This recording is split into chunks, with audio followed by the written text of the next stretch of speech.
haddii aad aragto qof jacayl dartii u dhibaatoonaya ama naftiisa ku dhaawacaya ha moodin doqon iyo damiir laaba inuu yahay maxaa yeelay waxa uu ku jiraa xaalad ka tan weyn kana awood badan tii caadiga ahayd ha kala yaabin xargagoosaadka iyo xakamo la'aanta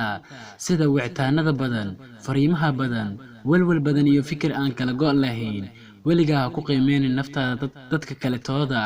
ilaa waxa aadan ka helinba dad baa ku nafisee qof wax jecli waa dirane u nugulna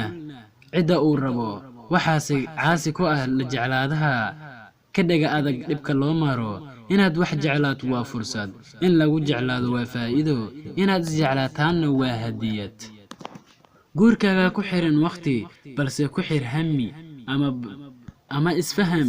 iyo qaadida mas'uuliyadda ku saaran hala daahin oo hala cabsan dhibkaaga inaad sheegto inta uu u gubka ama bilowga yahay haddii kale waxa aad ka dhexli doontaa xanuun iyo gubasho joogto ah tusaale jacaylka aad qof u qabto ama cilada aad qof ka tabanayso baro oo faham kala duwanaanshaha u dhaxeeya ragga iyo dumarka si aad u tixgeliso midkooda caqliga badan iyo kooda dabaalka ah iyo qofka aad wax la qabanayso ka fogow xaasidnimada iyo in aad dhaawacdo qalbiyada dadka adiga oo tusaaleynaya dhib horay ku gaaray xiriir kasta waa inuu lahaadaa 5 shay ugu yaraan sida jacayl kalsooni ixtiraam cafis tanaasul iyo go'aan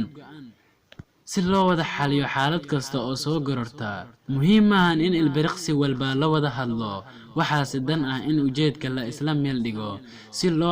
si loo amqaado waxa laga damacsan yahay xiriirka iyo nolosha baqashada ama cabsida waa mid ka mid ah caadooyinka kalifa in aad ku weyso wax badan